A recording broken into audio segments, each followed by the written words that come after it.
Guys, welcome to my another blog. আমি একটা ছোট্ট ব্লগ নিয়ে চলে এসেছি। এখন বাজে প্রায় দুপুরই বলবো, 12:30 বেজে গেছে অলরেডি। তো আমার এখনও বলতে গেলে সেরকম কাজ বা সারা হয়নি। তো শরীরটা খারাপ বলে এতক্ষণ ল্যাদি খাচ্ছিলাম, ফোন ঘাঁটছিলাম, ফোন দেখছিলাম। তো ভাবলাম না, আজকে বৃহস্পতিবার, তো পুজো টুজো আছে, তো তাড়াতাড়ি করে কাজবাজটা সারা হয়ে যাক। অনেক অনেক অনেক কাজ পড়ে আছে। তো এখন দেখে নাও কটা বাজে ঘড়িতে, দেখতে পাচ্ছ 12:20। ঠিক আছে, তো কি কাজ আছে, দেখো উঠোনটাকে পুরো আমাকে এখন পরিষ্কার করে জল দিয়ে ধোয়াতে হবে। এত হাওয়া দিচ্ছে 2-3 দিন ধরে, প্রচুর পরিমাণে হাওয়া দিচ্ছে। আর গাছের পাতাগুলো সারা উঠোন বাড়ি এরকম হয়ে যাচ্ছে। জামা কাপড়গুলো মেলেছি, আর আজকে বেশ দারুণ, দেখো সুন্দর একটা রোদ, ঝলমলে রোদ উঠেছে।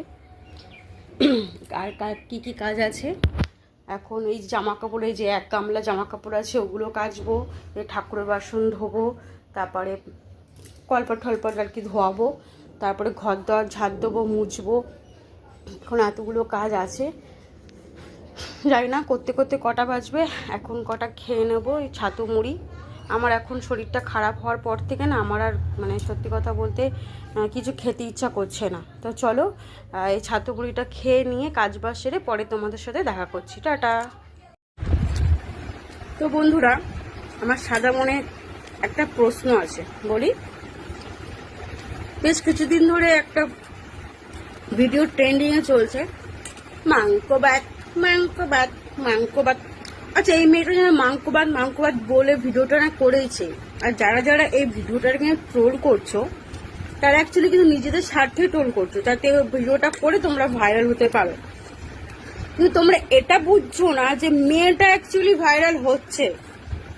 ওর মতন ন্যাকামো করছে করুক, তোমরা পাত্তা না দিলেই হলো। মানে সেলিব্রিটিরাও পর্যন্ত এখন শুরু হয়ে গেছে মাংকবাদ। আরে বাবা, তোমাদের বলা তো কি ওর ন্যাকামোটা থামিয়ে দেবে? ও কন্টিনিউ তো করবে। ওরা উৎসাহ পেলো ন্যাকামোটা করতে, যে হ্যাঁ আমি ন্যাকামোটা করে এত ভাইরাল হয়ে গেছি, আমি এর থেকে চরমতর ন্যাকামো করব, আরো ভাইরাল হব। তা ক্ষতিটা কার হচ্ছে? তোমাদেরই হচ্ছে। এবার বুঝে নাও। তো বন্ধুরা, আমি সমস্ত কাজ বাজ সেরে স্নান টান করে রেডি মানে চলে এসেছি। তো যত কাজ ছিল সমস্ত কাজ করতে করতে 3টে বেজে গেছে। তো এখন আমি পুজো দেবো, তারপরে খাওয়া দাওয়া করব। ছেলে স্কুলে গেছে, ছেলে স্কুল থেকে আসুক, রান্নাবান্নাও হয়ে গেছে। বিশেষ কিছু রান্না করিনি, ভাত আর ডাল এই সমস্ত আর কি, আলু সিদ্ধ, ভাত ডাল এগুলোই করেছি। তো এখন পুজো দেবো, পুজো টুজো দিয়ে